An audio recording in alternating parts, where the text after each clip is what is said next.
Israel और Gaza का बिल्कुल सीमावर्ती इलाका है। और इस सीमावर्ती इलाके पर जहां हम हैं उस वक्त वहां आप देख सकते हैं कि किस तरह से जो टैंक्स हैं वो जो दर्जनों की तादाद जो टैंक्स हैं वो यहाँ पर लगाए गए हैं। ये और फॉरवर्ड की तरफ जा रहे हैं।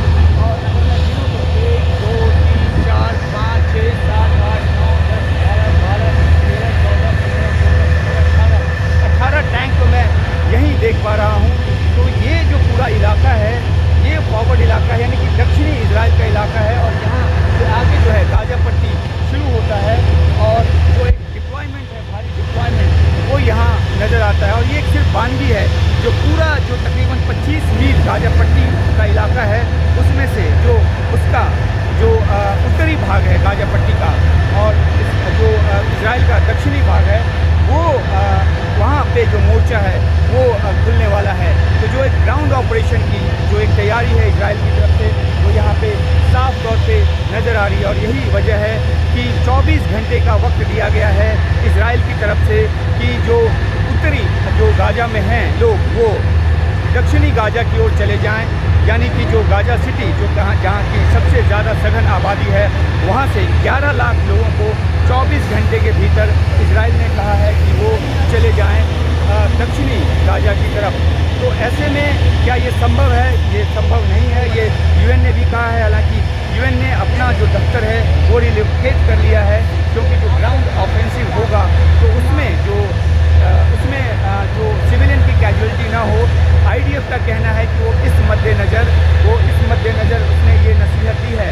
लेकिन 11 लाख लोगों को 24 घंटे के भीतर दूसरी जगह पे रिलोकेट करना अपने आप में असंभव काम है। और इसके लिए और इस वजह से और ज़्यादा असंभव हो जाता है क्योंकि जो गाजा की स्थिति है वो बहुत ज़्यादा ख़राब है। 4 लाख से ज़्यादा लोग, 4.5 लाख लोग हैं। ये देखिए टैंक का मूवमेंट है, 4-4.5 लाख लोग पहले से विस्थापित हैं। और ये विस्थापित लोग जो हैं वो गाजा के अलग अलग इलाकों में शरण लिए हुए हैं। लेकिन बिजली पानी की समस्या है वो समस्या अपनी जगह। ये पूरी जो तैयारी है ये तैयारी मैं आपको दिखाऊं फ्रंट कैमरे से कि ये जो टैंक है ये टैंक का मूवमेंट बिल्कुल फॉरवर्ड कोर्स की तरफ। और जाहिर सी बात है कि इस बार इजराइल पूरी तैयारी में है किसी भी तरीके से हमास की कमर को इस तरह से तोड़ना है कि वो फिर से आतंकी हमला कर पाने की हालत में न रहे।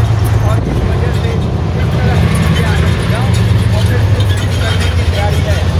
ये आपको दिखाएँ किस तरीके से टैंक जो है वो बड़ी तादाद में फॉरवर्ड कोर्स की तरफ मूव कर रही है। बिल्कुल जो सीमावर्ती इलाका है वो है और यहाँ के बाद जो है गाजा पट्टी शुरू होता है।